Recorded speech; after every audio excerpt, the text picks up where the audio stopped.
Guinness book of ওয়ার্ল্ডে নাম লেখানোর প্রত্যয় নিয়ে এবার বৈশাখ উৎসবে আলপনা আঁকা হয়েছে কিশোরগঞ্জে। এই আলপনার আঁকার লক্ষ্য আবহমান বাংলার ঐতিহ্য ও সমৃদ্ধশালী সংস্কৃতিকে বিশ্ব দরবারে তুলে ধরা।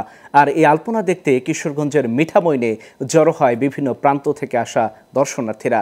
মিঠামইনের 0 পয়েন্ট থেকে অষ্টগ্রামে 0 পয়েন্ট পর্যন্ত 14 কিলোমিটার দীর্ঘ এমন আয়োজনে উচ্ছ্বসিত দর্শনার্থীরা। কিশোরগঞ্জ থেকে ফয়জুল ইসলাম পিঙ্কুর পাঠানো তথ্যচিত্রে ডেস্ক রিপোর্ট। কিশোরগঞ্জের মিঠামইনের 0 পয়েন্ট থেকে অষ্টগ্রামে 0 পয়েন্ট পর্যন্ত 14 কিলোমিটার দীর্ঘ সড়কে আলপনা আঁকার মধ্য দিয়ে শুরু হয় দেশের সবচেয়ে বড় আলপনা উৎসব আলপনায় বৈশাখ 1431। এশিয়াটিক এক্সপোর উদ্যোগে এই আলপনা আঁকা শুরু হয় শুক্রবার, আর রোববার সকাল থেকে এই আলপনা দেখতে ভিড় জমান দর্শনার্থীরা। বর্ষবরণের এমন আয়োজনে উচ্ছ্বসিত তারা। আমাদের ভাটির রাজ্য মানে মিঠামন সবার চোখে এখন সুন্দরভাবে ফুটে উঠেছে। পহেলা বৈশাখটার যে এই উদযাপন, এটা এই ভাটি এলাকার মতো একটা জায়গায় এইভাবে উদযাপিত হবে।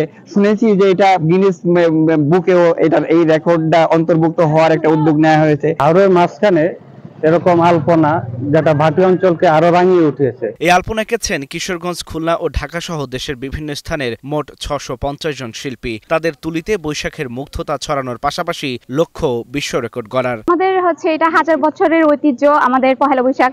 তো এই উপলক্ষে যেহেতু এখানে আলপনা করা হয়েছে, অবশ্যই আমার অনেক ভালো লাগছে। এসে খুবই আশ্চর্য হয়েছি যে এটাও সম্ভব, যে এত সুন্দর করে আঁকা।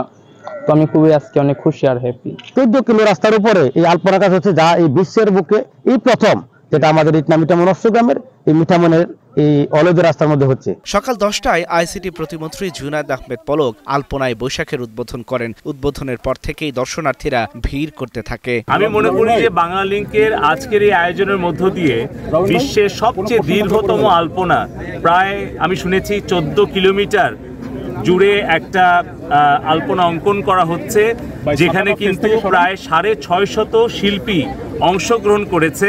প্রায় 3 দিন ব্যাপী আলপনা অঙ্কন চলছে এবং আজকে 1431 বঙ্গাব্দ নববর্ষ আমাদের নতুন একটা মাত্রা দিয়েছে, যেটা আমাদের জাতীয় গণ্ডি পেরিয়ে আমাদের এই নববর্ষের উদযাপনটি আন্তর্জাতিক পর্যায়ে গিনেস ওয়ার্ল্ড বুকে স্থান করে নিতে যাচ্ছে। বাঙালির আবহমান ও সমৃদ্ধশালী সংস্কৃতিকে বিশ্বমঞ্চে তুলে ধরার লক্ষ্যে হচ্ছে এই উৎসব। এতে বিশ্ব দরবারে পরিচিতি পাবে মিঠামইন ও সমৃদ্ধ হবে হাওরের পর্যটন শিল্প। Global television news desk.